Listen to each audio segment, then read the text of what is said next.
কবর যত কঠিন কিয়ামত তার চেয়ে অনেক বেশি কঠিন। কিয়ামত যত কঠিন জাহান্নাম তার চেয়ে অনেক অনেক অনেক বেশি কঠিন। আমাদের নবী মুহাম্মদ সাল্লাল্লাহু আলাইহি সাল্লাম প্রত্যেক দিন জাহান্নাম থেকে বাঁচতে চাইতেন সলাতে সালাম ফিরার পূর্বে আমাদের নবী জাহান্নাম থেকে বাঁচতে চাইতেন। যদিও উসমান রাদিয়াল্লাহু তাআলা আনহু কবরের পাশে দাঁড়ালেই খুব কান্নাকাটি করতেন। তাকে বলা হতো,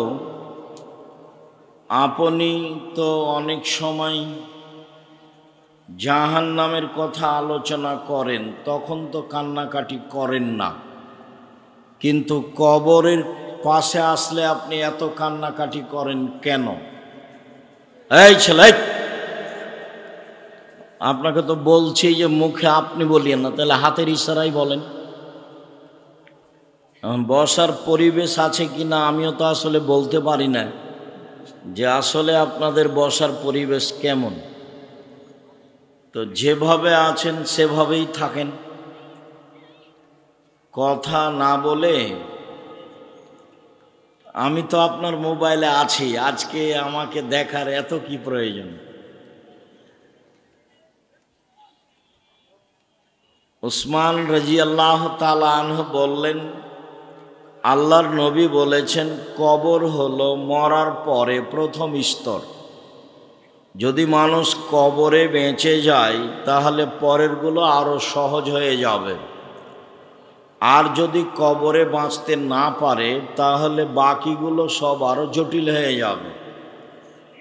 কবর যত কঠিন কিয়ামত তার চেয়ে অনেক বেশি কঠিন। কিয়ামত যত কঠিন জাহান্নাম তার চেয়ে অনেক অনেক অনেক বেশি কঠিন। আল্লাহ তাআলা বলেন, তোমরা তোমাদের পরিবারকে জাহান্নাম থেকে বাঁচাও। কিভাবে পরিবারকে জাহান্নাম থেকে বাঁচানো যেতে পারে? লোকমান হাকিম তার ছেলেকে বলেন, বুনাইয়া লা তুশরিক বিল্লাহ, ও আমার আদরের ছেলে, তুমি আল্লাহর সাথে শিরক করো না। শিরক সবচেয়ে বড় পাপ। মানুষ যদি শিরক করে তাহলে জাহান্নামে যাবে, আর শিরক না করলে জান্নাতে যেতে পারে। বিচারের মাঠে আল্লাহ যখন মানুষের সামনে আসবেন তখন আল্লাহ বলবেন, আদম সন্তান শোনো, তোমরা যে পরিমাণ পাপ নিয়ে উপস্থিত হয়েছ আমি সেই পরিমাণ ক্ষমা নিয়ে উপস্থিত হয়েছি। যদি শিরক না থাকে, তোমাদের যেই পরিমাণ পাপ আমার সেই পরিমাণ ক্ষমা, তোমাদের যেই পরিমাণ পাপ আমার সেই পরিমাণ ক্ষমা, যদি শিরক না থাকে। বাংলাদেশের মানুষ শিরক থেকে বাঁচবে তা খুব কঠিন। কেন? প্রত্যেক দিন ছেলে মেয়ে স্কুলে গিয়ে রবি ঠাকুরের গান বলে, আর রবি ঠাকুরও বলছে যে ও মা তোমার আকাশ তোমার বাতাস, মানে ও কালিমা তোমার আকাশ তোমার বাতাস। তাহলে আকাশ বাতাস কালিমার, তো আকাশ বাতাস কালিমার আমি বললাম, তারপরে আমি শিরক করলাম না, তাহলে আমি আসলে নিজেকে চিনি না, আমি কে? এদেশে শিরক থেকে মুক্ত হওয়ার পথ নেই বললেই চলে। কিভাবে রবি ঠাকুরের গান বাংলাদেশের লোকেরা চয়ন করলো তা আমার জানা নেই, তবে রবীন্দ্রনাথ ঠাকুর বাঙালিদের শত্রু, রবীন্দ্রনাথ ঠাকুর মুসলমানের শত্রু, রবীন্দ্রনাথ ঠাকুর ঢাকা বিশ্ববিদ্যালয়ের শত্রু। মুসলমান যেদিন ইংরেজদের হাতে অপমানিত জেল হাজতে সেই সময় দালাল ঠাকুর রবীন্দ্রনাথ লন্ডনে মুচ পাকায়। তারপরেও ঠাকুরের গান মুসলমানের ছেলেমেয়েরা বলে, দুঃখিত আমি বলিনি, বলি না, আমার ছেলে মেয়ে বলে না, দেখি কতদিন চলে, আল্লাহ সহজ করো। জবাব আপনি দিয়েন, কিভাবে দিবেন সেটা আপনার ব্যাপার। শিরক করে বিচারের মাঠে উপস্থিত হলে জাহান্নাম হবেই, বাকি পাপ ক্ষমা হতে পারে। লোকমান হাকিম বললেন, আব্বু শিরক করো না, শিরক বড় পাপ। তারপরে বললেন, বাঁচার দ্বিতীয় পথ, বোনাইয়া আকিমিস সলাত, সলাত আদায় করো, নামাজ। জাহান্নাম থেকে বাঁচার দ্বিতীয় পথ হলো সলাত, নামাজ। নামাজ সলাত এক অবাক ইবাদত, যে কোনো ইবাদত সাথে মিল রাখে না। সব ইবাদতে আপোষ আছে, সলাতে নেই। কিভাবে আপোষ? হজ ফরজ, তো এবছর গেলাম না, সামনে বছর যাব, ঠিক আছে যান। সিয়াম রোজা রমজান মাসে ফরজ, আমি অসুস্থ, ঠিক আছে পরে করেন, এ দেখেন আপোষ। যাকাত 2 মাস আগেই দেন, 1 মাস পরেই দেন, এই যে আপোষ আছে। সলাত এরকম কোনো আপোষ রাখে না। অজু করে সলাত আদায় করতে হয়, পানি নেই, তায়াম্মুম করে করতে হবে। মাটি নেই, তাহলে অজু তায়াম্মুম ছাড়াই নামাজ পড়তে হবে। কেবলার দিকে মুখ করে সলাত আদায় করতে হয়, কেবলা বোঝা যায় না, কেবলা ছাড়াই সলাত আদায় করতে হবে। দাঁড়িয়ে সলাত আদায় করতে হয়, দাঁড়িয়ে থাকা যায় না, বসে থেকে করতে হবে। বসে থাকা যায় না, তো শুয়ে থেকে করতে হবে। পরিষ্কার কাপড় পরে সলাত আদায় করতে হয়, পরিষ্কার কাপড় নেই, তো অপরিষ্কার কাপড় যাতে পেশাব পায়খানা লেগে আছে সেটা পরেই পড়তে হবে। বলে কোনো কাপড়ই নাই, উলঙ্গ অবস্থায় আছে, তবুও পড়তে হবে। এক অবাক ইবাদত, যে মানুষের সাথে আপোষ করে না। মানুষ যদি গাড়িতে উঠে থাকে, ঠেলে ঠেল মানে না, শিকল ধরে আছে, নামাজের টাইম পার হয়ে যাচ্ছে, এই অবস্থাতে এভাবেই সালাত আদায় করতে হবে। জাহান্নাম থেকে বাঁচার দ্বিতীয় পথ সালাত আদায় করা। তাই তো মুহাম্মদ সাল্লাল্লাহু আলাইহি সাল্লাম বলেছেন, মুরু আওলাদাকুম বিসসালাত। এই ছেলে, মুখে কথা বলছো কেন? শরম হয় না তোমার? লজ্জা হয় না? তোমাকে কয়েকবার আমি নিষেধ করলাম না? আপনি কি মনে করছেন আমি তো আছি এখানে? যেভাবে দাঁড়িয়ে আছেন ওভাবেই থাকেন, হোক কষ্ট, মুখখান বন্ধ করে থাকেন, আমি আপনার সাথে আছি। যে মহিলাগুলো বাজার করছে, তোরে হিন্দুর মেয়ে, আমি জবাব দিব? ওই যে সব দোকানপাটে দাঁড়িয়ে আছে, আপনার স্ত্রী নাহলে আপনার বোন নাহলে আপনার মা, বলেন যে ওরা হিন্দুর মেয়ে, তো বাজারে আছে কেন? শরম হয় না? বৃষ্টি হচ্ছে, বাড়ি চলে যাবে, দোকানপাটে ঘুরে কি করে? তুমিও আছো তার সাথে, সেই জন্য ঘুরে কাপুরুষ। তোমার শরম হয় না কেন? তোমার হায়া হয় না কেন? তোমার লজ্জা হয় না কেন? তোমার বোন ওখানে দাঁড়িয়ে আছে কেন দোকানে? নিজের বিবেচনা অন্যের হাতে তুলে দিলে তো পরিবার কন্ট্রোল করা যাবে না। সম্মানিত দিনী ভাই বোন, যারা সামনে আছেন, আমার কথার সাথে সাড়া দিলে পরিবেশ ভালো থাকবে না। একটু লজ্জাবোধ করে মুখখান বন্ধ করে থাকতে হবে। লজ্জার দাম আছে। লজ্জা হচ্ছে ঈমান, আর ঈমান হচ্ছে জান্নাত।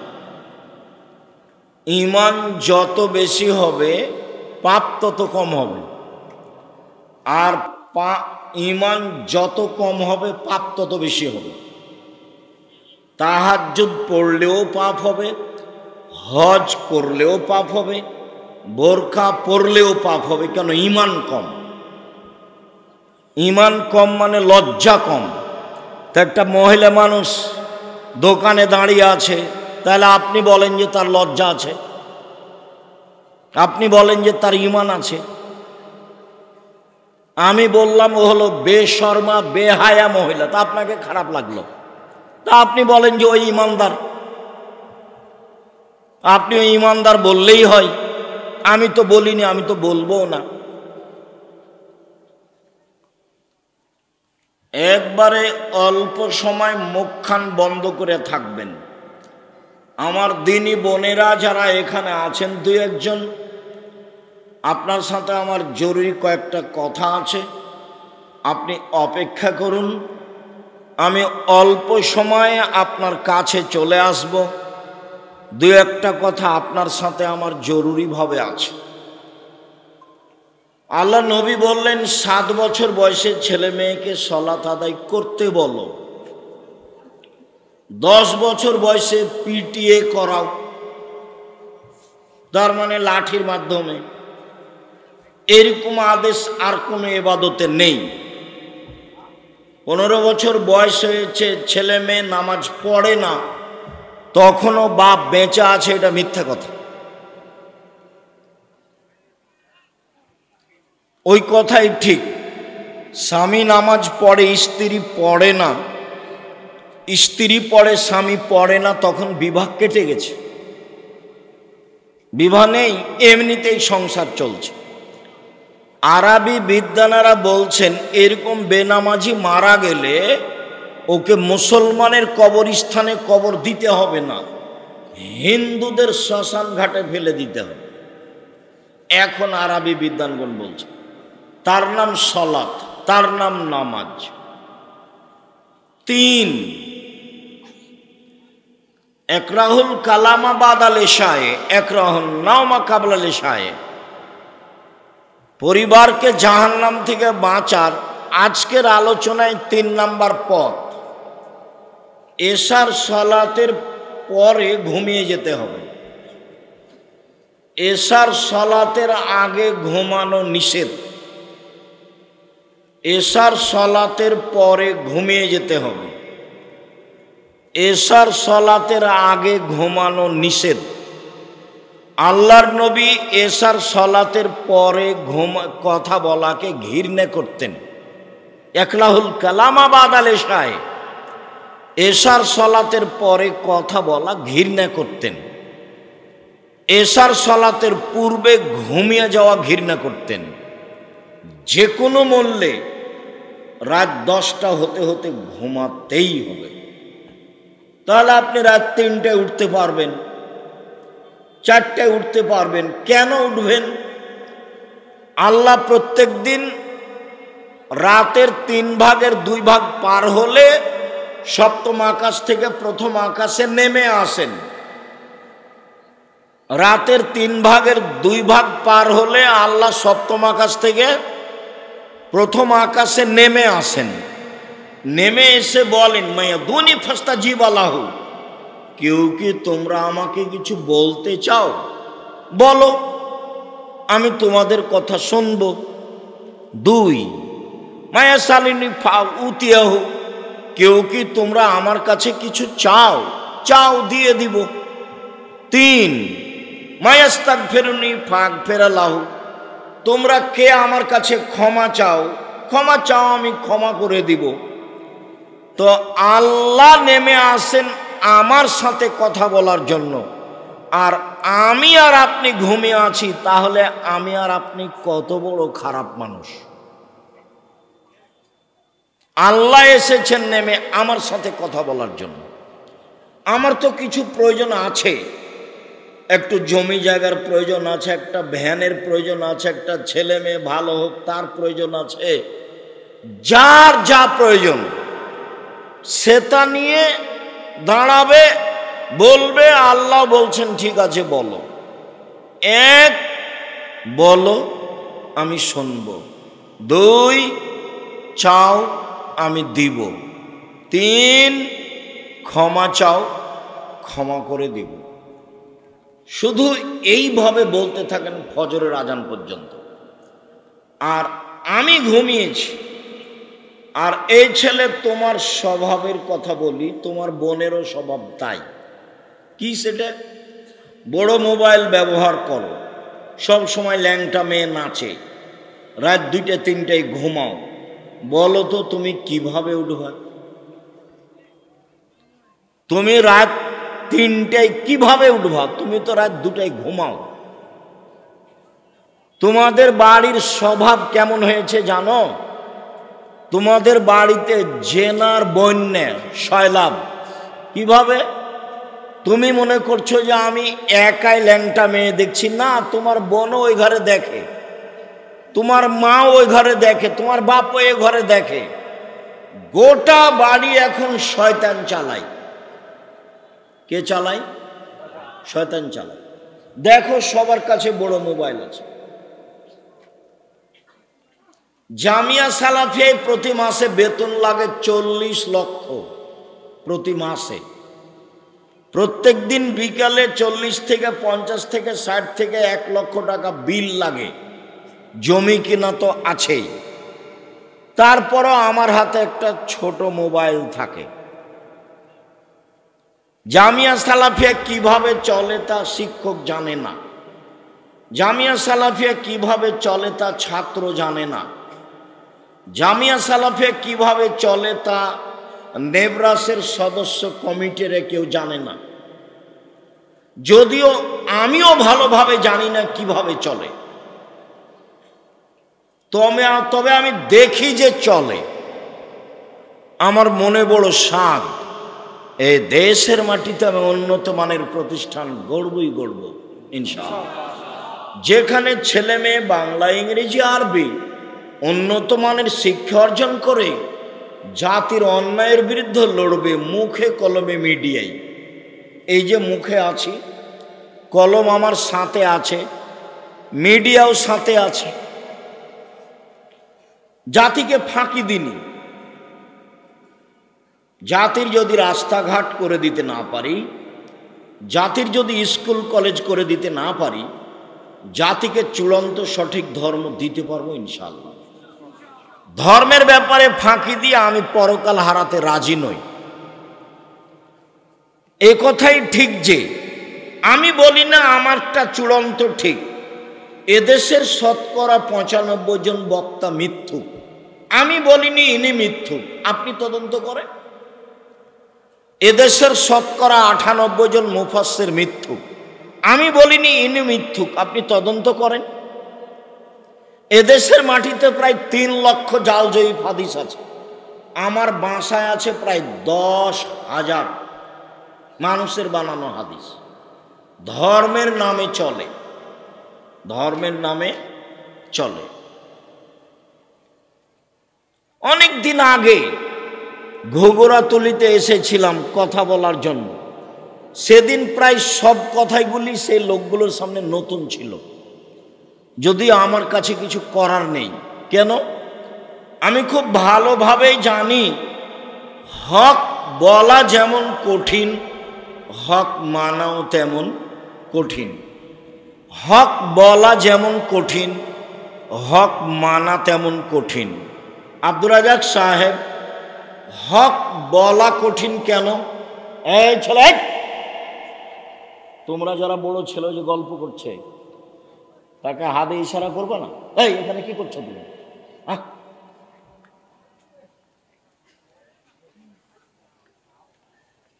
সম্মানিত দিনী ভাই বোন, হক বলা কঠিন কেন? সব আরবি ভাষায় লেখা আছে। মিথ্যা হাদিসগুলি কোন ভাষায় লেখা আছে? আরবি ভাষায় লেখা আছে। সেইগুলো তদন্ত করে বলা কঠিন, এই জন্য হক বলা কঠিন। হক মানা কঠিন কেন? চলন্ত ধর্মের সাথে হকের মিল নেই। চলন্ত ধর্মের সাথে চূড়ান্ত ধর্মের মিল নেই। তো যখনই হক বলা হবে তখন মানুষ সহজে মানবে না, বলবে এটা আবার কেমন কথা। 14 গোষ্ঠী থেকে করে আসছি, আর আজকে বলছে চলবে না। তো হলো, এই জন্য চলে না, কঠিন। লাশটাকে সামনে রেখে সবাই বক্তব্য দিচ্ছে, এমপি, মন্ত্রী, চেয়ারম্যান, মেম্বার সবাই বক্তব্য দিচ্ছে। তা আমি বলেছি শুধু ঋণের কথা বলা যাবে, আর কিছু চলবে না। এটা হলো চূড়ান্ত হক, আর সবাই কথা বলবে এটা চূড়ান্ত মিথ্যে। যান যায় যায়, মরে মরে, তার পাশে বলতে হবে লা ইলাহা ইল্লাল্লাহ, বাস। কেন? কারো যদি শেষ কথাটা লা ইলাহা ইল্লাল্লাহ হয় তাহলে জান্নাতে চলে গেছে, তো বিশাল ব্যাপার। তো পাশে সবাই কোরআন মাজিদ পড়ছে, আবার সূরা ইয়াসিন পড়ছে, তো এটা তো মিথ্যা। কে ঠেকাবে? লোকটা মরার সাথে সাথে ওকে কেবলামুখী করছে। কেন করছে? মরার সাথে সাথে কাপড় দিয়ে ঢেকে দিতে হবে, সাদা কাপড় দিয়ে, তো কেবলামুখী করলো। কাপড় দিয়ে ঢেকে দিতে হবে, সত্য। কেবলামুখী করতে হবে, মিথ্যে। অজু দিয়ে গোসল দিতে হবে, সত্য। গোসলের পূর্বে পেট চেপে পেশাব পায়খানা বের করতে হবে, মিথ্যে, বিদআত, হারাম, কাবিরা গুনাহ। আবার নখ কাটতে হবে, আবার মোচ কাটতে হবে, আবার নিচের লোম পরিষ্কার করতে হবে, কত যে ফেতনা আছে। সালাম হলো আসসালামু আলাইকুম, পৃথক হওয়ার পূর্বেই পাপ ক্ষমা হয়ে যাবে, এটা হলো চূড়ান্ত সত্য। তো এখন সালাম হওয়ার সময় দেখলাম 4 হাত লাগলো, এটাও তো নয়। আবার বুকে লাগালো, এটাও তো হয় না। আবার মুখে লাগালো, এটাও তো হয় না। আবার বাঁকা হলো, এটাও তো হয় না। আবার এরকম করলো, এটাও তো হয় না। হাঁটুতে সালাম দিল, সেটাও তো হয় না। পায়ে সালাম দিল, সেটাও তো হয় না। এক সালামে যে কত বেদাত আছে। আল্লাহর নবী বলছেন, পৃথিবীর মানুষ শুনে রেখো, এখনো মিম্বাদি আইম্মা এহাদুনা বেগায়রে হাদিয়াতি, আমার আদর্শ বাদ দিয়ে অন্য আদর্শ ধরে বলবে এটাই রাসূলের আদর্শ। আমার সুন্নাত ছেড়ে দিয়ে বলবে অন্য সুন্নাত ধরে নে, এটাই রাসূলের সুন্নাত। ওইসব মাওলানাদের দেখতে লাগবে মানুষ, ওদের অন্তর হলো শয়তানের অন্তর। হুজুরের অন্তরটা কেমন? শয়তানের। আমি এ কথা বলিনি, এ কথা কে বলছেন? মুহাম্মদ সাল্লাল্লাহু আলাইহি ওয়াসাল্লাম, হাদিস বুখারী বলছেন। হুজুরকে দেখতে লাগে মানুষ, হুজুরের অন্তর হলো শয়তানের অন্তর। হুজুর একটু দমে না কেন? সবসময় খালি চাপে নমজের ভাষাতে হাইনঠামো করে কেন? হাইনঠামো করে কেন? ধর্ম কি হুজুরের পৈতৃক সম্পত্তি, বাবার সম্পত্তি? দেখে বলবে, না হলে যারা জানে তাদের কাছে আশ্রয় নেবে। শুনুন, জাতির যদি রাস্তাঘাট করে দিতে না পারি, জাতির যদি স্কুল কলেজ করে দিতে না পারি, জাতিকে চূড়ান্ত সঠিক ধর্ম দিতে পারবো ইনশাআল্লাহ। ধর্মের ব্যাপারে জাতিকে ফাঁকি দিয়ে পরকাল হারাতে রাজি নই। আছি মুখে, আছি মিডিয়ায়, আছি কলমে, আছি শিক্ষা প্রতিষ্ঠানে। জামিয়া সালাফিয়া বাংলাদেশের সবচেয়ে বড় প্রতিষ্ঠান আয়াতনে, সবচেয়ে বড় প্রতিষ্ঠান শিক্ষক সংখ্যায়, সবচেয়ে বড় প্রতিষ্ঠান ছাত্র সংখ্যায়। শিক্ষক প্রায় 300 জন দেশ বিদেশের, সৌদি আরব, ইন্ডিয়া, বাংলাদেশ। ছাত্র প্রায় 5000-এর বেশি। আয়তন দিনাজপুরেরটা 20 বিঘার বেশি, যেটা তেঘরায় আছে, যা দেখে আসেন কালকে। আর রূপগঞ্জ ঢাকায় প্রায় 100 বিঘা, রাজশাহীতে প্রায় 50 বিঘা। সামনে মাসের 6-7 জামিয়া সালাফিয়া আসেন রাজশাহীতে। দেশ বিদেশের আলেম ওলামা থাকবে, পাকিস্তানের ইবতেসাম এলাহি জহির থাকবেন, আরও অনেকে থাকবেন। আমিও ভাঙাচোরা আপনাদের সাথে থাকবো ইনশাআল্লাহ। দেশের বড় বড় বিদ্বান থাকবেন। আসেন, জাতিকে ফাঁকি দিনি। 3, এশার সলাতের পরে কথা বলা বন্ধ। এশার সলাতের পূর্বে ঘুমানো নিষেধ। 4, মান ওয়ালাদালাহু আলাদুন, কারো যদি ছেলে মেয়ে জন্ম নেয়, ফালিহিসান ইসমাহু, সুন্দর একটা নাম রাখতে হবে, হয় গুণবাচক আর না হয় নবীদের নাম, ইব্রাহিম, ঈসা, মোসা, জাকারিয়া, এগুলো। আর না হলে আব্দুর রহমান, আব্দুর রহিম, আব্দুল সত্তার, আব্দুর রাজ্জাক, আব্দুল জব্বার, ওগুলো কি নাম রেখেছেন, নামটা শুনতে ঘৃণা লাগে। আবার ছেলে বলছে লম্বা করে, আবার বাপে বলছে যে ভালো নামটা বলো আব্বু, ভালো নামটা বলো। কত নিম্ন শ্রেণীর বাপ আর কত নিম্ন শ্রেণীর মা, ওরা ভালো নামটা বলে ডাকে না। এ বাপই নয়, এই ছেলে তুমি ওকে চাচা বলে ডাকিও।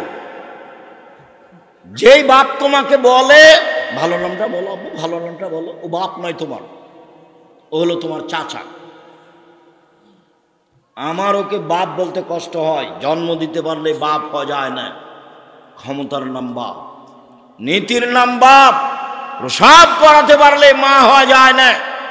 নীতির নাম মা, বাচ্চাকে দুধ খাওয়াতে পারলে মা হওয়া যায় না। পাগলিও বাচ্চাকে দুধ খাওয়াতে পারে, পাগলিও বাচ্চাকে দুধ খাওয়াতে পারে। পাগলি জানে না বাচ্চার কোনটা ভালো নাম আর কোনটা মন্দ নাম। নাম আপনি দুটা রাখলেন কোন শরমে? রাখলেন কেন? কেন আপনি রাখলেন? বাস একটা সুন্দর নাম রাখবেন ছোট করে, লম্বা 3 লাইন ধরে নাম রাখলেন। আপনার ছেলে কি কোনো বেদাতি হুজুর নাকি?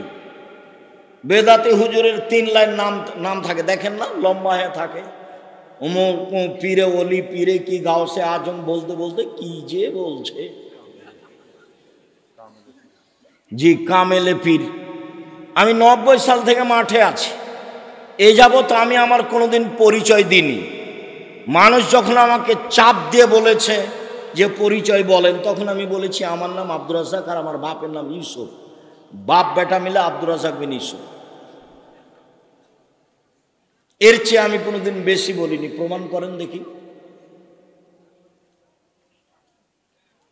সম্মানিত দিনী ভাই বোন, সুন্দর নাম রাখতে হবে, বাপের জিম্মেদারি। ভালো মানুষ, পরহেজগার মানুষকে দিয়ে তাহানিক করে নিয়ে আসতে হবে। তাহানিক কি? খেজুর ভালো করে চাবিয়ে জিবা থেকে একটু ওই লালা সহ বের করে বাচ্চার জিবার মাঝামাঝিতে দিয়ে দিতে হবে, দিয়ে মাথায় হাত দিয়ে দোয়া পড়ে দিতে হবে, এর নাম তাহানিক। 7ম দিনে আকিকা দিতে হবে, বাপের জিম্মেদারি। বাচ্চা হাঁটতে শিখেছে, পায়জামা পরাতে হবে, হাফ প্যান্ট নয়। শুনুন, মেয়েকে পায়জামা পরাতে হবে, জাঙ্গিয়া নয়, বড় জামা পরাতে হবে। প্রতিষ্ঠানে যেতে শিখেছে, মাথায় কাপড় দিতে হবে। আপনি নাকি বাপ, চলেন আপনার সাথে কয়েকটা কথা বলি। 5, আবু মুসা আশআরী রাদিয়াল্লাহু তাআলা আনহু বলেন, রাসূল সাল্লাল্লাহু আলাইহি সাল্লাম বলেছেন, মাসালু জালিসিস সালে ওয়া সাওয়ে ও মান কানাত লাহু জারিয়া, কারো যদি একটা কাজের মেয়ে থাকে, ফা আল্লামাহা ফা হাসানা তালিমাহা, শিখিয়ে দিল, সুন্দর শিখিয়ে দিল, ও আদ্দাবাহা, শিষ্টাচার শিখিয়ে দিল, ফা হাসানা তাদিবাহা, সুন্দর শিষ্টাচার শিখিয়ে দিল, ফালাহু আজরানে, তার জন্য ডবল নেকি। তাহলে সব বিদ্যা সুন্দর নয়, সব শিষ্টাচার সুন্দর নয়। যেই বিদ্যা ছেলেকে দাড়ি চাঁচতে বলে সেই বিদ্যা সুন্দর নয়। যেই বিদ্যা ছেলেটাকে বড় মোবাইল ব্যবহার করতে বলে সেই বিদ্যা সুন্দর নয়। যেই বিদ্যা ছেলেটাকে টাকনুর নিচে প্যান্ট পরতে বলে সেটা বিদ্যা নয়। যেই বিদ্যা ঠাকুরের গান বলতে উৎসাহিত করে সে বিদ্যা নয়। আপনার ছেলে দিয়ে জাতির কিছু হবে এটা আমি মনেও করি না। কেন? আপনি ভুল বুঝেছেন। কি বুঝেছেন? সবার চাপে ছেলে কম হয়েছিল দেরিতে, তো ছেলেটাকে পড়তে দিয়েছিলাম জামিয়া সালাফিয়ায় বা মেয়েটাকে। তো দাখিল পরীক্ষা দিয়ে ভালো রেজাল্ট করেছে, প্লাস পেয়েছে। তো চাচি বলছে স্কুলে দাও, ডাক্তার হবে ভালো। দাদিও বলছে স্কুলে দে বেটা, একটা ডাক্তার হবে ভালো, একটা মেয়ে মানুষের ডাক্তারের প্রয়োজন, বা একটা ইঞ্জিনিয়ার হবে। তো সবার চাপে ছেলেটাকে স্কুলে দিয়েছে। ইন্টার পরীক্ষার সময় 4 জন মাস্টার ছিল, বিশ্ববিদ্যালয়ে পরীক্ষার সময় সাবজেক্ট প্রতি একটা মাস্টার ছিল। যাক, আপনার কথা অনুপাতেও ডাক্তার হয়েছে, দেশে শিক্ষা অর্জন করে একটা ভালো ডাক্তার হয়েছে। এই চলে, এই ভালো ডাক্তার এ হলো প্রতারক। কিভাবে বলেন আব্দুর রাজ্জাক সাহেব? যেই কোম্পানি টাকা দেয় তারই ওষুধ লিখে। তো তুমিও গেছো, তোমার বেটাও, আপনার ছেলেও গেছে, আপনিও গেছেন। চাঁপাইনবাবগঞ্জের ভাষায় আমও গেল, ছালাও গেল, কাঁদতে কাঁদতে 2 চোখও গেল। টাকা পয়সা খরচ করে কি করলেন? ও তো ধোঁকাবাজ, জাতির সাথে প্রতারণা করে। আর ইঞ্জিনিয়ার যদি হয় তাহলে ও চোর, টাকা মাইরে নেই। একটু দিনাজপুর রানীর বন্দরের লোকেরা বুকে হাত দিয়ে বলুক না কেউ আমার সামনে বক্তব্য শেষে, এই যে জাতির জন্য ছেলে মানুষ করেছি। চোরও নয়, প্রতারকও নয়। যেটা খুব মেধাবী সেটা লন্ডন, আমেরিকা, কানাডা চলে গেছে। তো বলছে যে আমার ছেলে কি না কি একবারে কি গো সিটিজেনশিপ পেয়েছে, ওই দেশে থাকে, বিশাল কিছু।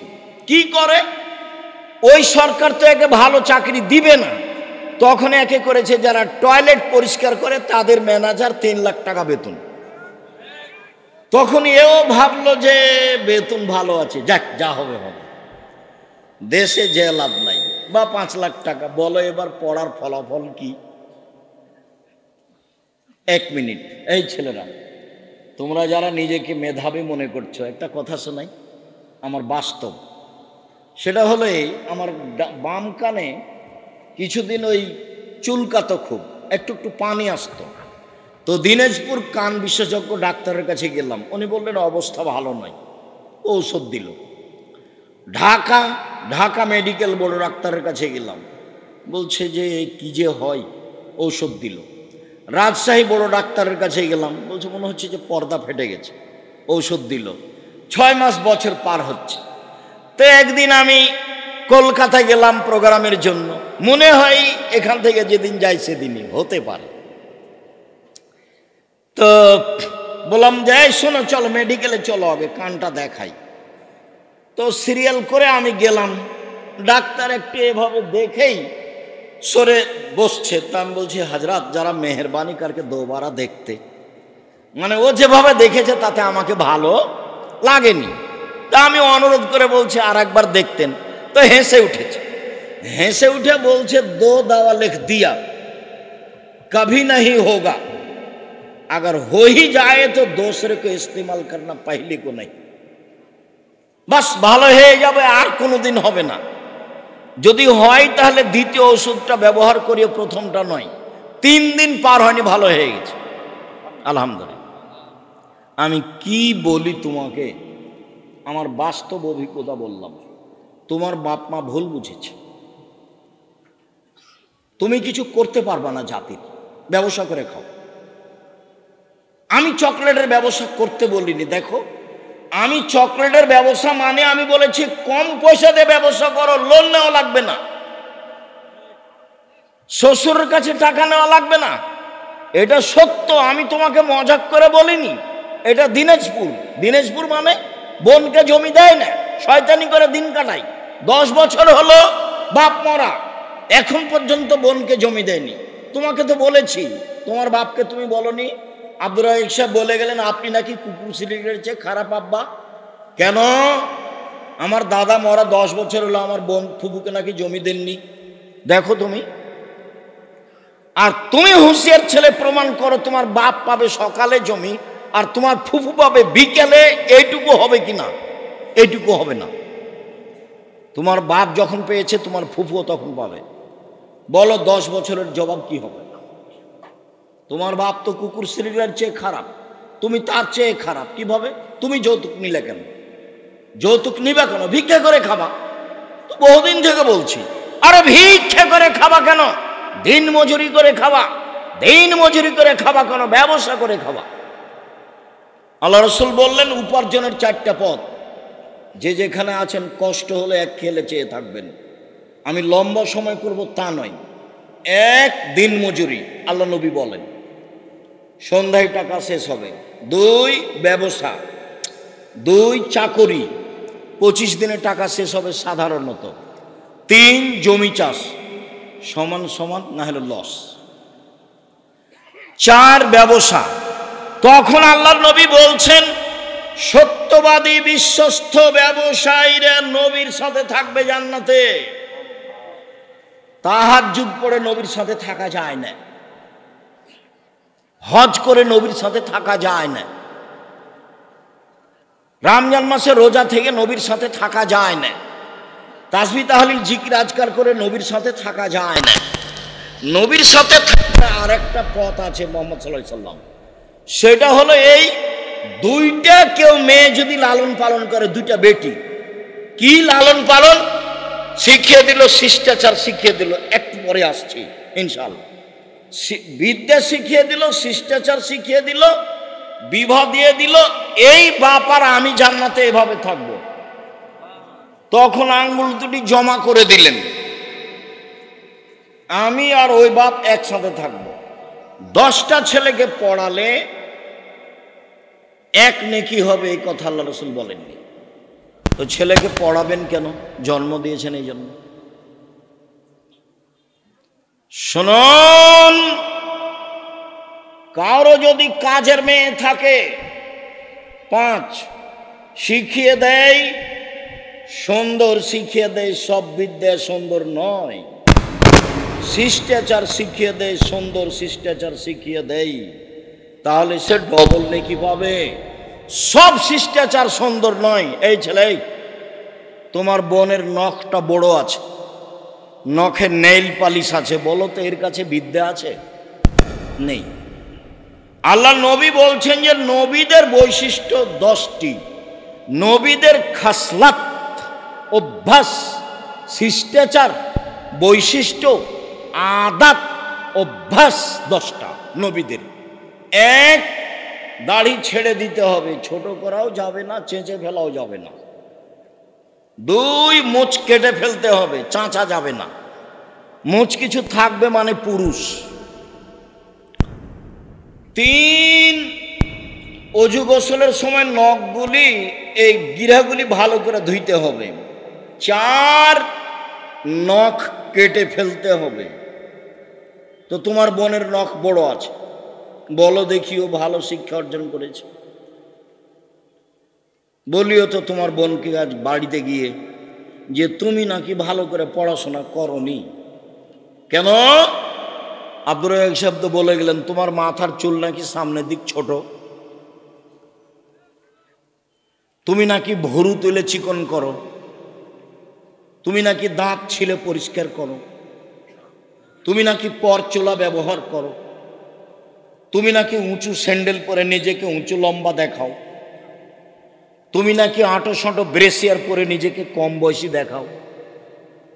সেই জন্য আব্দুর রাজ্জাক সাহেব তোমার বিদ্যাকে না করে দিয়েছে। আর যদি তোমাকে বলি, এবার তুমি বলো, 1 গ্লাস আমি তোমাকে পানি দিলাম, তুমি বললে থ্যাংক ইউ, বলো তাহলে এটা কি হলো? থ্যাংক ইউতে 1 নেকি হবে, 1, কিয়ামত পর্যন্ত বলতে থাকো। আর যদি বলো জাযাকাল্লাহ খায়র, 1 গ্লাস পানি দিলে আল্লাহ তোমাকে উত্তম প্রতিদান দান করুন, তা আমি আল্লাহকে দিতে বলেছি। আমি তোমাকে 1 গ্লাস পানি দিয়েছিলাম, তুমি বলেছো আল্লাহ এই 1 গ্লাস পানির প্রতিদান তুমি দাও। তো আমি লন্ডনে বিপদে পড়েছি, তখন ওই যে তুমি যে বলেছো আল্লাহকে যে প্রতিদান দাও, তখন তোমার কথাটা আল্লাহ কবুল করে আমাকে লন্ডনে বিপদ থেকে বাঁচিয়ে দিয়েছে। তুমি যে প্রতিদান কাকে দিতে বলেছ? আল্লাহকে। তাহলে এবার তুমি থ্যাংক ইউ একদিকে রাখো আর জাযাকাল্লাহ খায়ের একদিকে রাখো। সবাই যে উল্টা পথে, বাম হাতে চা খাচ্ছে। এখানে কত ছেলে মেয়ে আছে বাম হাতে চা খায়, বাম হাতে পানি খাই। ও হিন্দু নাকি? বাম হাতে কেন খাই? বাম হাতে কেন খাও তুমি? এই ছেলে, যখন পায়খানা করার পরে চাঁপানা ওদের ভাষাতে যখন ছুঁচো, তখন কোন হাত দিয়ে পানি খরচ করে বাম, তো ওই হাতে চা খাচ্ছ যে, ছি ছি ছি ফু। এই বিদ্যা কি করবে? এটা বিদ্যা নয়। আল্লাহ রাসূল বলছেন যে শিষ্টাচার শিখালো, সুন্দর শিষ্টাচার শিখালো। সব শিষ্টাচার সুন্দর নয়। সম্মানিত দিনী ভাই ও বোন, পারিবারিক কথা 6। আবু হুরায়রা রাদিয়াল্লাহু তাআলা আনহু বলেন, রাসূল সাল্লাল্লাহু আলাইহি সাল্লাম বলেছেন, কুল্লু নাফসিন মিন বানি আদম, আদম সন্তানের সবাই দায়িত্বশীল।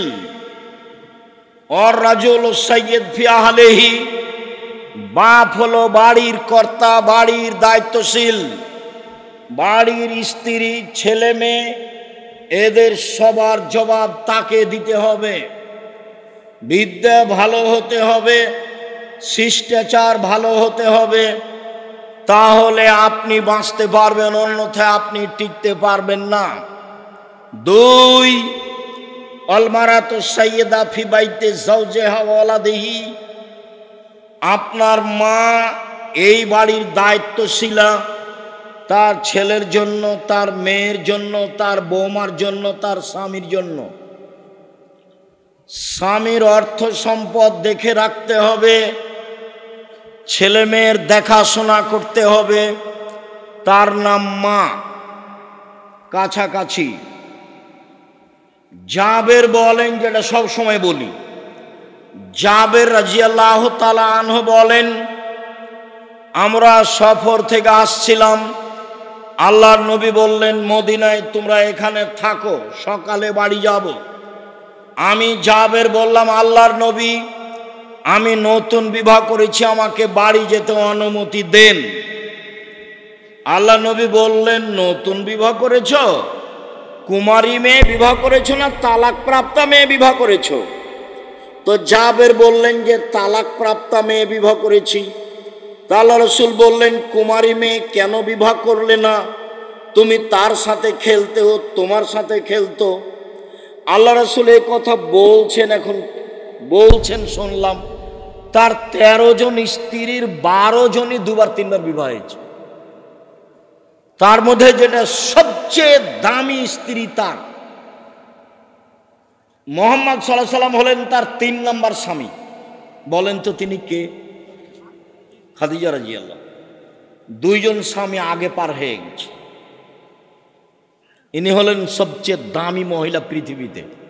আব্দুর রাজ্জাক সাহেব, থামেন থামেন থামেন। আপনার মুখে বহুদিন শুনেছি সবচেয়ে দামি মহিলা আয়েশা। হ্যাঁ, কথা ঠিক। আয়েশা রাদিয়াল্লাহু তাআলা আনহার ব্যাপার আল্লাহ রাসূল বললেন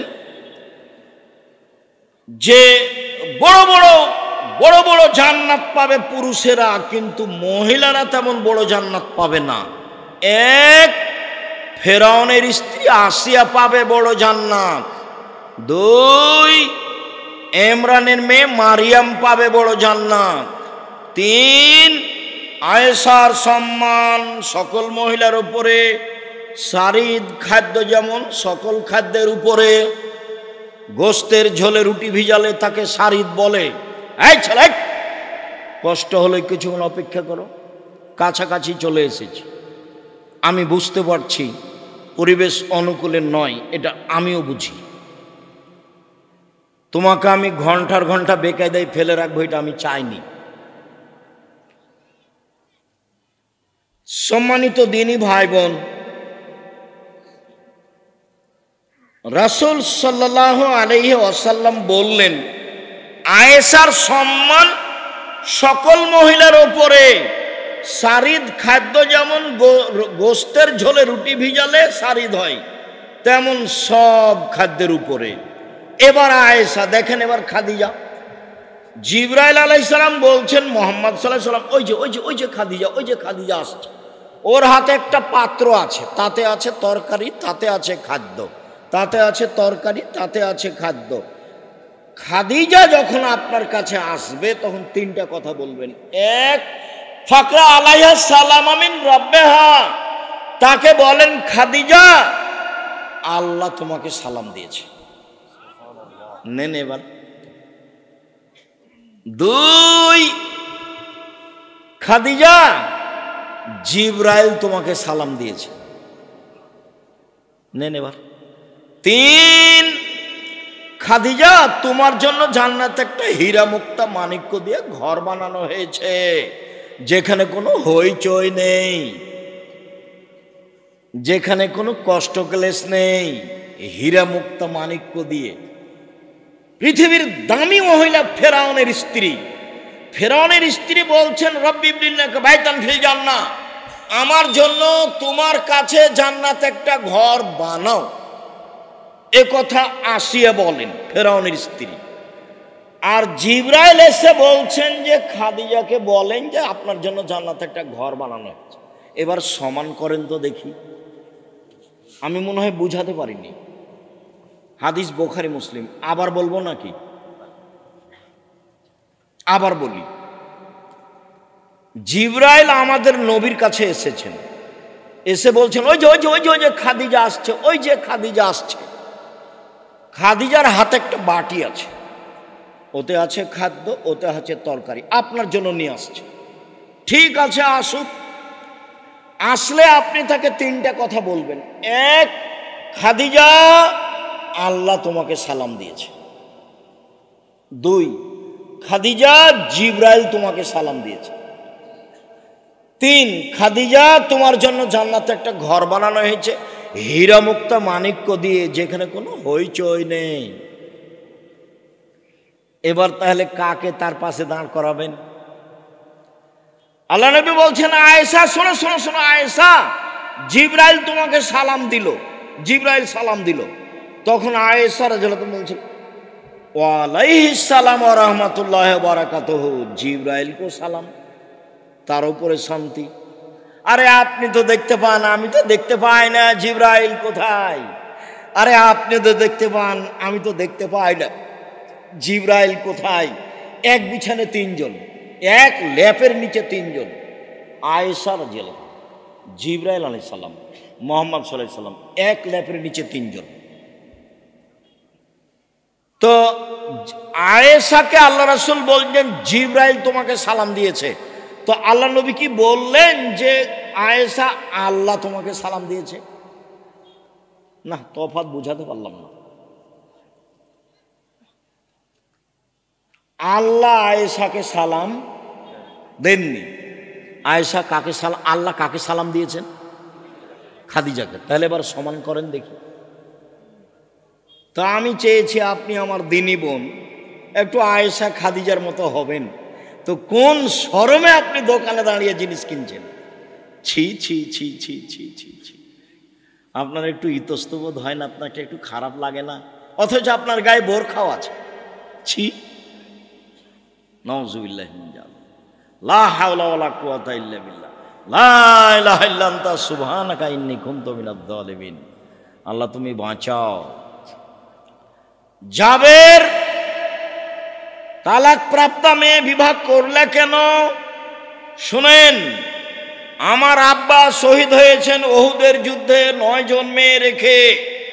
আমার 9 জন বোন আছে, এদের সমবয়সের, কম বয়সের, কম বুদ্ধির মেয়েকে আমি বিবাহ করতে চাইনি 4টা কারণে। শুনুন, আমার আব্বা শহীদ হয়েছেন উহুদের যুদ্ধে, 9 জন মেয়ে রেখে আমার 9 জন বোন আছে। এদের বয়সের, কম বয়সের মেয়ে আমি বিবাহ করতে চাইনি 4টা কারণে। এক, লেতুয়াল্লে মাহুন্না, আমার স্ত্রী যেন আমার বোনদেরকে বিদ্যা শিখাতে পারে। বিদ্যা, ছেলে মেয়ে আপনিও পড়াচ্ছেন, কিন্তু আপনি ঠকে গেছেন। জাতির জন্য পড়াতে হবে, নিজের জন্য নয়। টাকা ইনকাম করবে, এটা আপনার মাথায় আসলো কেন? আরে আমার আব্বা নিরক্ষর, আমি কতদিন শুনেছি, আমার নিজের বাপের কথা বলছি, আমার আব্বা নিরক্ষর, আমি কতদিন শুনেছি আমার আব্বার মুখে। আরে ছেলে মেয়ে কি ভাগ্য ছেড়ে এসেছে নাকি? ওদের জন্য অত চিন্তা করব কেন? ওদের ভাগ্য আছে। তা আমাকে যখন বলতে লাগলো যে আপনার ছেলেরা ভালো, আব্দুল্লাহ, আব্দুর রহমান, আব্দুর রহিম, ওদেরকে একটু স্কুলে দেন না। তখন আমি বললাম যে সবার ছেলে তো স্কুলে পড়ে, আর স্কুলে যে কি করবে, এরা এই লাইনেই থাক। তো শিক্ষকের নাম্বার দিয়েছে 101। তা আমি বলছি হুজুর এভাবে দিলেন যে আব্দুল সামাদ সালাম 101 দিলেন যে? আরে শোনো আব্দুর রাজ্জাক, জীবনে কত খাতা দেখলাম, তো 100 দিয়েছি, তো আমাকে এটা তার চেয়ে ভালো লেগেছে, তখন আমি কোনো পথঘাট না পেয়ে 101 করে দিচ্ছি। তো জাতির জন্য ছেলে মানুষ করেন, নিজের জন্য কেন? নিজের জন্য করলে ও কোম্পানির ওষুধ লিখবে, ও জানে যে এর চেয়ে ভালো ওষুধ আছে, কি করবে নেই ছেলে দিয়ে। আর বেটি ছেলে হলো তার সহযোগী। বেটি ছেলে ভাষা বুঝেন না, মেয়ে মানুষ বুঝেন তো? ডাক্তারের সহযোগী কে? মেয়ে মানুষ। কেন দেশে ছেলে মানুষ নাই? ডাক্তার সাহেব আপনি মনে কিছু নিয়েন না, আপনাকে আমি ভালোবাসি। ব্যতিক্রম 2-1 হবে না এটা নয়, 2-1 হবেই। আমি তো সারা জীবন বলে আসলাম 90 সাল থেকে আমি কোনোদিন পথ খরচ চাইনি, পাথেও চাইনি। এমন তো সবাই বলে না, বলে কি? কারো মুখে আমি শুনিনি যে ওইও বলছে আমি কোনোদিন জীবনে পথ খরচ চাইনি। আমাকে যদি কেউ পথ খরচ দিতে চেয়েছে জোর করে, আমি যে আপনার প্রোগ্রামই করব না। আমার জীবনে কোনোদিন আমাকে কোনো এমপি, মন্ত্রী বা কোনো চেয়ারম্যান, সভাপতি, সেক্রেটারির নত হয়ে কথা বলা লাগেনি। ওটা আমার জীবনে ওই পাতাই নাই, ওই পাতা আমি ছেড়ে দিয়েছি।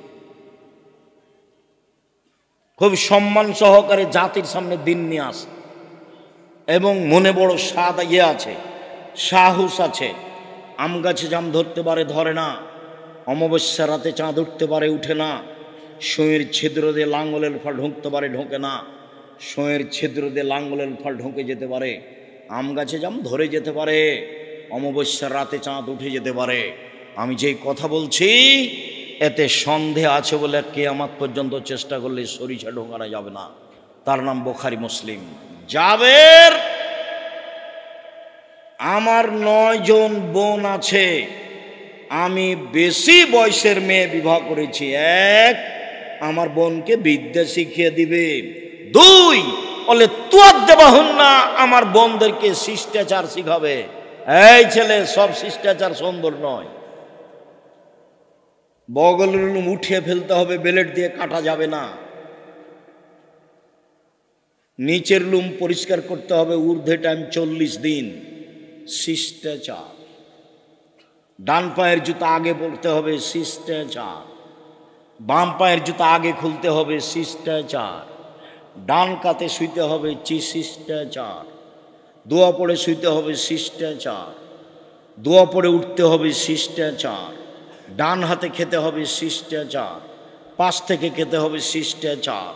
বিসমিল্লাহ বলতে হবে, শিষ্টাচার। শিষ্টাচার দিয়ে ধর্ম ভর্তি। 1 গ্লাস পানি পান করলে কয়টা শিষ্টাচার লাগে? 5টা। শুনুন শিষ্টাচারের কাছে। এই ছেলে শোনো, তোমার আম্মাকে নিয়ে একটা কথা বলি। কাছাকাছি চলে এসেছি, কষ্ট নিও না। এবার শুধু তোমার আম্মার সাথে কথা বলছি, তুমি তোমার আম্মাকে বলে দিও।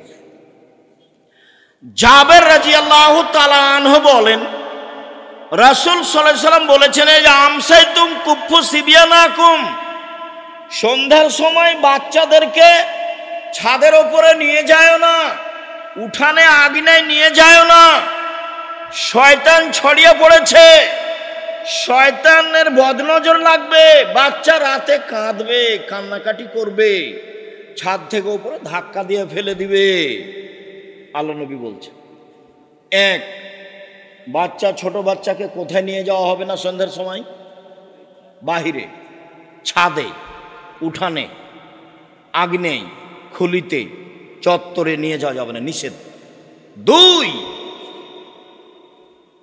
অগুল্লে কলাবধ করুল্লাহ, দরজা বন্ধ করো, বিসমিল্লাহ বলো। জানালা বন্ধ করো, বিসমিল্লাহ বলো। তোমার আম্মাকে বলো দেখি, আম্মা কয়দিন বিসমিল্লাহ বলেছেন, দেখি তোমার আম্মা কি বলে। রাসূল সাল্লাল্লাহু আলাইহি ওয়াসাল্লাম বলেন, ও কুকেরাবাকুম আযকুরুল্লাহ, দুধের পাতিল, আটার পাতিল, খাদ্যের পাতিল, চাউলের পাত্র সব ঢেকে রাখো, বিসমিল্লাহ বলো। অখাম্মিরু আনিয়াতাকুম, তরকারির পাতিল যা কিছু আছে, খাদ্যদ্রব্য জেলে খানা রেডি হয়ে আছে, দরজা নেই। আপনার স্ত্রী ঘুমানোর সময় বিসমিল্লাহ বলে একটা ছোট কাঠ খড়ি কাগজ রেখে দিবে। আল্লাহ রাসূল বলছেন ভোর পর্যন্ত শয়তান এটা দিয়ে ঢুকতে পারবে না। কেন কেন তিনি বলছেন? শোনো, আযকুরুল্লাহ, ঘুমানোর সময় ল্যাম্প, বাতি, বাল্ব সব অফ করো, নইলে বাড়িতে রাতে আগুন লাগতে পারে, নইলে বাড়িতে আগুন লেগে যেতে পারে। কথা আল্লাহর নবী বলছেন, আমি বলিনি, বুখারী মুসলিম। তিনি বলছেন রাতে কতগুলি বালা মুসিবত চলতে থাকে, যেই খাদ্য খোলা থাকে বালা মুসিবত তাতে ঢুকে যায়, সকালে যে খাবে তারই রোগ ব্যাধি হবে। ভুলেও কোনোদিন বাজারের জিলাপি খাবা না যেটা খোলা আছে। এই যে এখন দেখো খোলা আছে, তুমি খাও, আমি তো খাই না। তুমি তো ধর্ম জানো না, তোমার মা জানে না, তোমার বাপ জানে না। তোমার মা মনে করছে বিবাহ হয়েছে, স্বামীর কাছে এসেছি তাই ছেলে হয়েছে, তাই আমি মা। কই তোমার মা নিষেধ করেনি তো, তুমি জিলাপি খাও কেন? ওই যে খোলা মাঠে পড়ে আছে। নিষেধ কে করেছেন? মুহাম্মদ সাল্লাল্লাহু আলাইহি ওয়াসাল্লাম। কে করেছেন? মুহাম্মদ সাল্লাল্লাহু আলাইহি ওয়াসাল্লাম। কেন করেছেন? রাতে বালা মুসিবত চলে, যে খাদ্য খোলা আছে তাতে ঢুকে যাবে, যে খাবে তারই অসুখ হবে। আমি মনে হয় বুঝাতে পারলাম না কথা। শিষ্টাচার কি দিয়ে বুঝাই? আল্লাহ রাসূল বলছেন যে খাদ্যে বিসমিল্লাহ বলতে হবে। তোমার মা তোমার ভাইকে, ছোট ভাইটা ছোট বোনটাকে যতবার দুধে লাগাচ্ছে ততবার তোমার মাকে বিসমিল্লাহ বলতে হবে। যদি বিসমিল্লাহ না বলে এই দুধ শয়তান খাবে, নিশ্চিত খাবে, অবধারিত খাবে। আল্লাহর নবী বলেছেন খাবে, অতএব খাবেই খাবে। আমার বোনদেরকে শিষ্টাচার শিখিয়ে দিবে। 3 বলে তুরাজ্জালাহুন্না, আমার বোনদের মাথার চুল চিরুনি করে সাজগোজ করে পরিপাটি করে রাখবে। 4 বলে তাকুমু আলাইহিন্না, আমার স্ত্রী আমার বোনদেরকে পাহারা দিবে। মা মানে 1 বিদ্যা শিখিয়ে দিবে, মা মানে 2 শিষ্টাচার শিখিয়ে দিবে, 3 বাচ্চাকে পরিপাটি করে সাজগোজ করে রাখবে, 4 বাচ্চাকে পাহারা দিবে। এর নাম মা, শিষ্টাচার। রাসূল সাল্লাল্লাহু আলাইহি সাল্লাম বলেন, কারো যদি 3টা মেয়ে থাকে, 1 বিদ্যা শিখিয়ে দেয়, 2 শিষ্টাচার শিখিয়ে দেয়, 3 বিবাহ শাদী দিয়ে দেয়, 4 আহসানা ইলাইহিন্না, তার সাথে ভালো আচরণ করে, তাহলে মেয়ে 3টি বিচারের মাঠে বাপকে জান্নাতে নিয়ে যাওয়ার জন্য জাহান্নাম থেকে অন্তরাল হবে। ওইদিকে জাহান্নাম, এদিকে বাপ, আর মধ্যে মেয়েরা একেবারে বেঁকে যাবে। আমার বাপকে জান্নাতে দিতে হবে আগে, তারপরে কোনো কথাই নাই। আল্লাহর সামনে তারা বলবে কোনো কথাই নাই, আমার বাপকে আগে জান্নাতে দিতে হবে, তারপরে কোনো কথা। কোন বাপ? 1 বিদ্যা শিখালো, 2 শিষ্টাচার শিখালো, 3 বিবাহ শাদী দিয়ে দিল, 4 ভালো আচরণ করলো। আমি মনে হয় বুঝাতে পারি না ভালো করে। মেয়ের সাথে খাস্টা মেষ্টা করা হবে না। একটা মেয়ে হয়েছে, তখন স্বামী স্ত্রী বলা বলি করছে, শাশুড়ি বলছে কি করবে, তাহলে একটা ডিপিএস খোলো, একটা গরু কিনো, গাভী। 2টা হয়েছে, তখন দাদিরাও বলছে কি করবি ভাই, একটা কিছু কর। 3টে যখন মেয়ে হয়েছে তখন বলছে ভাই এ বউ চলবে না, বউ তালাক দে। দাদিও বলছে, নানিও বলছে। দেখেন কেমন হয়ে আছে ধর্ম। কারোর কাছে শিষ্টাচার নাই। এই ছেলে তুমি জাতির কি করতে পারো? জাতির তুমি কি করতে পারো? তুমি শুধু মোবাইল চালা শিখেছ আর জেনা করতে শিখেছ মোবাইলে। 2 চোখের জেনা হলো চোখ দিয়ে দেখা, দুই কানের জেলা হলো কান দিয়ে শোনা, হাতের জেনা হচ্ছে হাত দিয়ে ধরা, পায়ের জেনা হচ্ছে এই পথে চলা, অন্তরের জেনা হচ্ছে পরিকল্পনা করা, মুখের জেনা হচ্ছে মুখে কথা বলা। তুমি জানো কত মেয়ের সাথে মোবাইলে কত কথা বলো। আল্লাহর নবী বলছেন, আমার বড় ভয় আমার উম্মাত গোপন পাপে লিপ্ত হবে, এটা আমার ভয়। আমার বড় ভয় আমার মেয়ে গোপন পাপে লিপ্ত হবে, এটা আমার ভয়। কাছাকাছি চলে আসলাম, শেষে চলে আসলাম। অতীব গুরুত্বপূর্ণ বুখারী মুসলিমের হাদিস। এ হাদিস বলে আজকের মতো কথা শেষ করব। এক পায়ে দাঁড়িয়ে থাকবেন, নড়বেন না। প্রথম প্রস্তাব, ৬-৭ রাজশাহীতে যেতে হবে। বিশাল প্রতিষ্ঠান, দিনাজপুরের লোকের প্রতিষ্ঠান, চিরির বন্দরের মহিলা পুরুষের প্রতিষ্ঠান, রানীর বন্দরের মহিলা পুরুষের নিজস্ব প্রতিষ্ঠান। বিষয়ভিত্তিক বক্তব্য হবে, রাষ্ট্রীয় পর্যায়ের আলোচনা হবে, সবার জন্য একই ধরনের বক্তব্য। যাওয়ার জন্য অনুরোধ জানালাম। ২, আলিতেসাম পত্রিকা একটা চলন্ত মাসে নিতে হবে। আর আমি কিনেছি একটা ফ্রি দেওয়ার জন্য। আমি ইতেসামের কাছে কিনে নিয়েছি, জামিয়া সালাফের কাছে। জামিয়া সালাফের কাছে আমি টাকা দিয়ে কিনে নিয়েছি আপনাকে ফ্রি দেওয়ার জন্য। 50টা প্রশ্নের উত্তর আছে। আজকের আলোচনা উপদেশ বইয়ে আছে, আদর্শ নারীতে আছে, আদর্শ পরিবারে আছে। যাওয়ার সময়তে অবশ্যই মূল্যায়ন করবেন। আর এইটা একটা প্রতিষ্ঠান জামিয়া সালাফিয়ার সাথে সম্পৃক্ত। ছেলে মেয়ে অতীতে যা হয়েছে হয়েছে, ওটা ভুল করেছেন, এখন ফিরে আসেন। এই ছেলেরা তোমরাকেও বলছি, বিবাহ শাদী করেছো, বউ নিয়ে একটু ভালোভাবে চলো, খালি খাস্টা মেস্টা করো না, বউকে গালি দিও না। শোনো, 1, যে মানের খাচ্ছ বউকে সে মানের খাওয়াবা। 3, যে মানের কাপড় পরো সে মানের পরাবা। 3, কটু কথা বলবা না, গালি দিও না। একবার গালি দিলে 10 বছর ভালোবাসবে না। খালি প্রশংসা করো, সুন্দরী হোক আর না হোক। বলো যে তোমার মতো কোনো সুন্দরী নারী দেখি না, সারা রাত পাটি বেঁধে দেবে। ওরা হলো প্রশংসা প্রিয় মানুষ। তুমি ভুল করে গালি টালি দাও, সেই করো, ওগুলো করা হবে না। 4, মুখের উপরে মারা হবে না। 5, নিজের বাড়ি ছাড়া কোথাও যেতে দিতে হবে না। শ্বশুর বাড়ি পাঠাও যদি নিজে যায়, সকালে যাবা সন্ধ্যায় ফিরে আসবা। বউ নিয়ে যাবা, বউ নিয়ে চলে আসবা। বিবাহের বাড়িতে পাঠাও না। আর যদি তোমার বউ বাজারে যায়, রানীর বন্দর বাজারে যাইতে আমি ধরে নিয়েছি, তুমিও দুনিয়াতে নেই, বিদেশে চলে গেছো, নাহলে মরে গেছো। তোমার ছোট ভাইও নাই, তোমার বড় ভাই নাই, তোমার বাপও নাই, তোমার শ্বশুরও নাই, তোমার ভাগনারাও নাই, কেউ নেই। তোমার বউ একেবারে নিরুপায় হয়ে বাজারে গেছে, অনাথ। জানি না তোমার বউ কেন বাজারে যায়। আমরা তো জীবনে একদিনও যাই না, তবু তো বেঁচে আছি। আমি জীবনে কোনোদিন চায়ের স্টলে বসিনি, জীবনে কোনোদিন বসিনি, তো বেঁচে আছি। তো চায়ের স্টলে বসিনি কোনোদিন। দোকানে হাট বাজারে তো আমরা তেমন যাই না। প্রতিষ্ঠানের আশেপাশে যারা দোকানদার আছে তারা চিনে। এখন আমাকে দেখে চিনে কি না, হয়তো আবার দেখলে বলবে যে ওই যে ওই যে ওই যে যাচ্ছে, এমনটা বলতে পারে। আমি কোনোদিন বসিনি। 4টা জিনিস জরুরি, হাদিসটা বলতে যাচ্ছি। 1, 5 ওয়াক্ত সালাত। এই ছেলে, একটু বিরক্ত হয়েও না। 5 ওয়াক্ত সালাত, হালাল রুজি, কোরআন তেলাওয়াত। 4, আড্ডা পিটা নিষেধ। আড্ডা পিটা 2 ধরনের। দোকানে বসে গল্প করা চিরদিনের জন্য হারাম।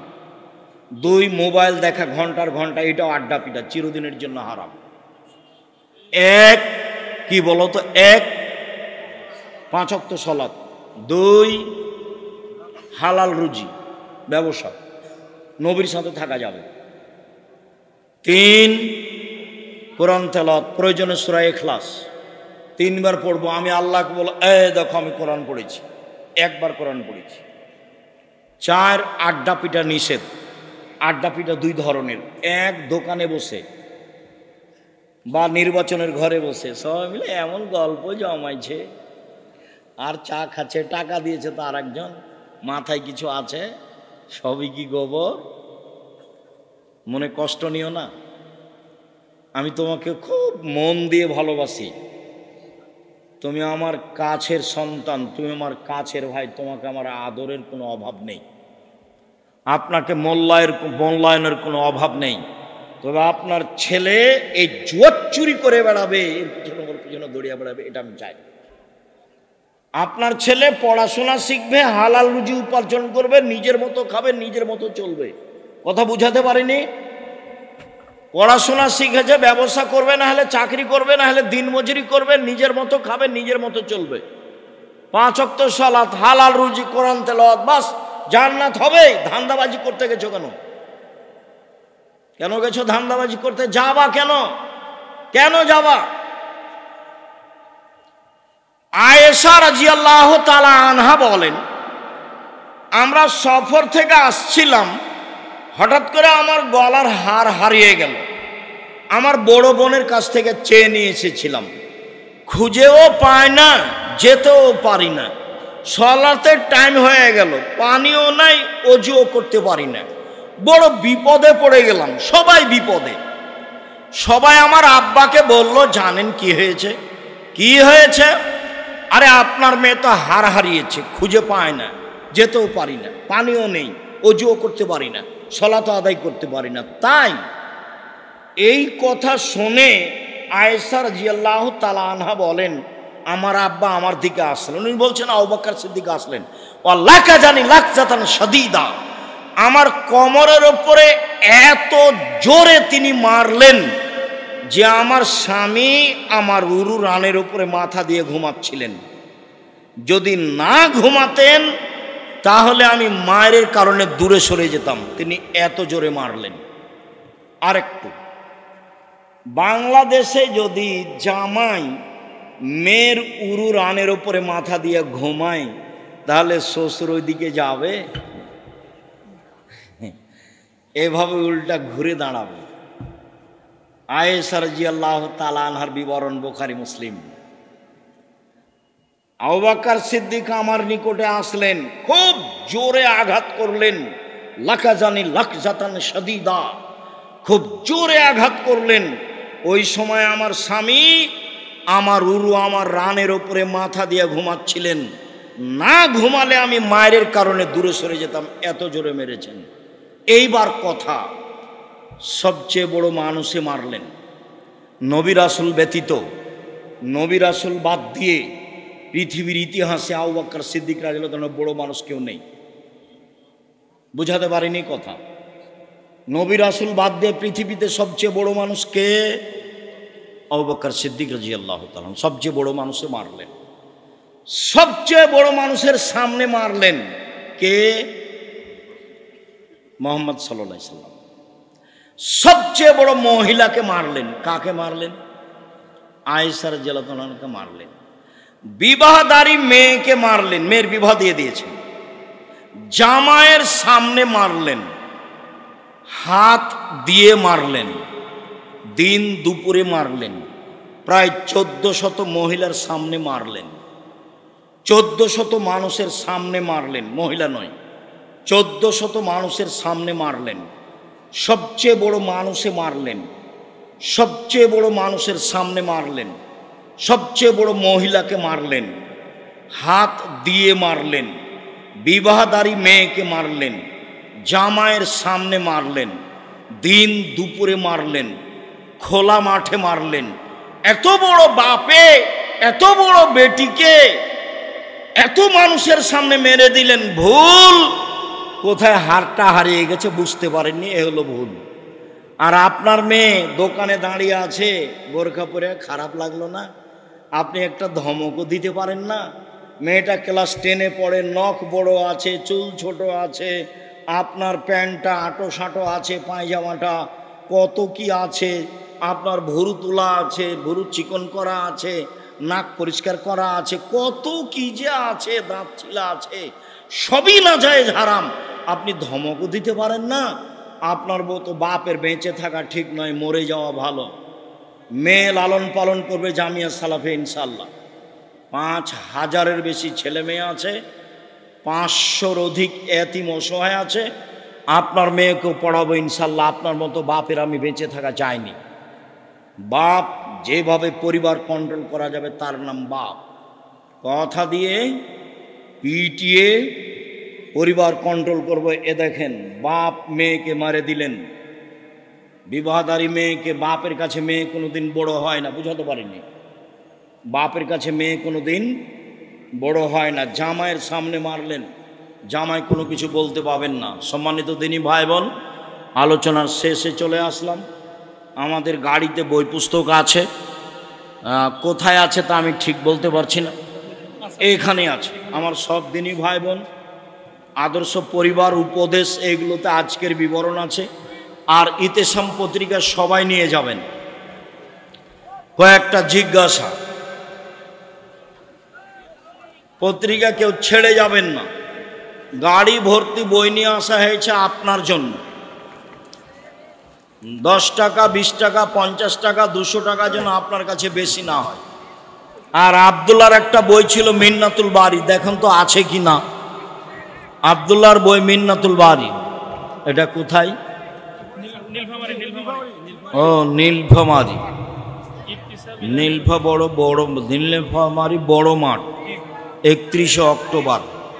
আসেন, আমার ছেলেদেরকে আমার জমি ভাগ করে দিয়েছে, এখন তারা ওসর দেয় না, এতে কি আমার পাপ হবে?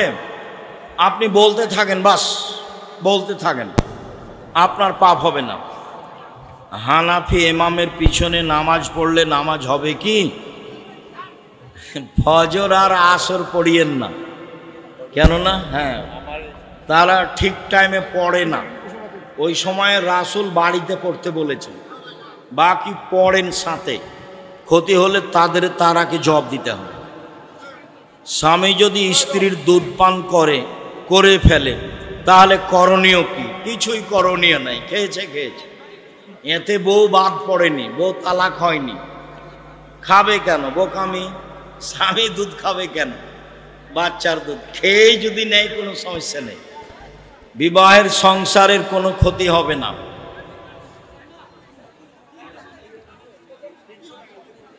শখ করে ইঁদুর পালা যাবে কি? নাউজুবিল্লাহি মিন যালিক।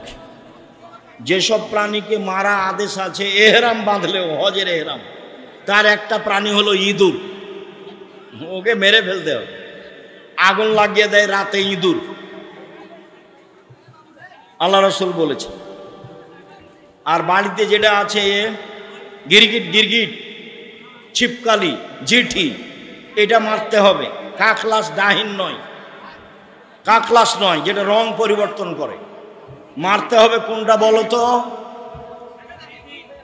যেটা বাড়িতে থাকে জিঠি, যেটা বাড়িতে থাকে জিঠি, সেটা মারতে হবে। আর মারতে হবে না কোনটা? কাকলাস, ডাহিন, যেটা রং পরিবর্তন করে। আমার ছেলেকে 3 লক্ষ টাকা যৌতুক নিয়ে বিয়ে দিয়েছি, ওই টাকা ছেলে নিয়েছে, আমি টাকা হাতে নিইনি, এতে আমার কি পাপ হবে? আপনার সম্মতি ছিল। অতএব দেখলেন আপনার ছেলের আপনার উল্টা হয়ে গেছে। এইগুলো ছেলে আপনার ছেলে নয়, ভাতিজা নয়, আপনার ভাইয়ের ছেলে। টাকা ফেরত দিতে হবে। মসজিদের কাতারের মাঝখানে পিলার থাকলে ওই কাতারে নামাজ হবে না। কাতার যে পিলার আছে ওখানে কাতার বাঁধা যাবে না, সারি লাইন হবে না, আগে পিছে চলে যেতে হবে। জুমার দিন 2 আজান দিলে কি কোনো ক্ষতি আছে? বিদাত, ক্ষতি মানে 2 আজান বিদাত। 30 বছর থেকে বলছি, কলমে লিখেছি। দেখো, প্রচলিত সালাত বনাম রাসূল সাল্লাল্লাহু আলাইহি ওয়াসাল্লামের সালাত, যার সময়তে নিয়ে যাবেন। 2 আজান বেদাত বলা আছে, প্রচলিত সালাত বনাম রাসূল সাল্লাল্লাহু আলাইহি ওয়াসাল্লামের সালাত, প্রচলিত সালাত বনাম রাসূল সাল্লাল্লাহু আলাইহি ওয়াসাল্লামের সালাত। আল না হলে আব্দুর রাজ্জাক ইউসুফের লেখা নামাজের বই। আব্দুর রাজ্জাক বিন ইউসুফের লেখা কোন বই? নামাজের বই। তাহলে পাওয়া যাবে। দ্বিতীয় বিয়ে করতে গেলে কি প্রথম বড়ের অনুমতি লাগবে? জি না। এদেশে দ্বিতীয় বিবাহ করিয়েন না, খালি ঝামেলা, খালি মারামারি, মাটির সমস্যা। শান্তির চেয়ে অশান্তি বেশি। দ্বিতীয় বিবাহ করিয়েন না, আমার পরামর্শ। সংসার নাই চলে সেটা ভিন্ন কথা। কুষ্টিয়ার এক বক্তা বলেছে, খাদিজা রাদিয়াল্লাহু তাআলা জীবনে কোনোদিন নামাজ পড়েননি। ওও জানে না। এই কথা বললো কি করে? আমাদের তো এরকম কোনো বাক্য আমরা দেখিনি। মরার আগে যে নীতিতে মুহাম্মদ সাল্লাল্লাহু আলাইহি ওয়াসাল্লাম ইবাদত করতেন, তিনি সেই নীতিতে করতেন। শতকরা 95 জন বক্তা মিথ্যুক, আমি বলিনি ইনি মিথ্যুক। শতকরা 98 জন মুফাসসির মিথ্যুক। তোমরা এসব বক্তব্য শোনা থেকে বেঁচে থাকো। বছরের প্রেমের সম্পর্ক ভুল, 2 বছরের প্রেমের সম্পর্ক ভুল বুঝতে পেরে সম্পর্ক হালাল করতে চাচ্ছি। মেয়ের বাবা রাজি হচ্ছে না, মেয়ের বাপকে রাজি হতেই হবে। তুমি নাম্বার দিও, আমি সহযোগিতা করব। আল্লাহ রাসূল বলেছেন, এরকম সময়ে বিবাহ না দিলে ফিতনা বাড়ে। এরকম সময়ে বিবাহ না দিলে ফিতনা বাড়ে। যেই বাপ বিবাহ দিচ্ছে না, দেখবেন যে ও খালি টেনশনে দিন কাটাচ্ছে, ঝামেলার শেষ নেই। আসসালামু আলাইকুম সাহেব, বিস্তারিত বললে উপকৃত হব। দাদার সম্পত্তি নাতির এতিম কতটুকু পাবে? যদি ওর নিজ ভাইরা বেঁচে থাকে, ওই লোকের যদি আর ছেলে বেঁচে থাকে, তাহলে নাতিরা জমি পাবে না। যেই পরিমাণ ওই ছেলে পেত সেই পরিমাণ ওসিয়ত করে দিতে পারে। যে ভাগ পায় না তার জন্য ওসিয়ত চলে। আর ছেলে থাকলে নাতিরা জমি জায়গা পাবে না। সালাতে দণ্ডায়মান হলে হাই আসতে পারে, হাত দিয়ে ঠেকাবা। হাই উঠলে শয়তান হাসে, মুখের ভিতরে ঢুকে যায়। ওর খালি খারাপটাই কাজ।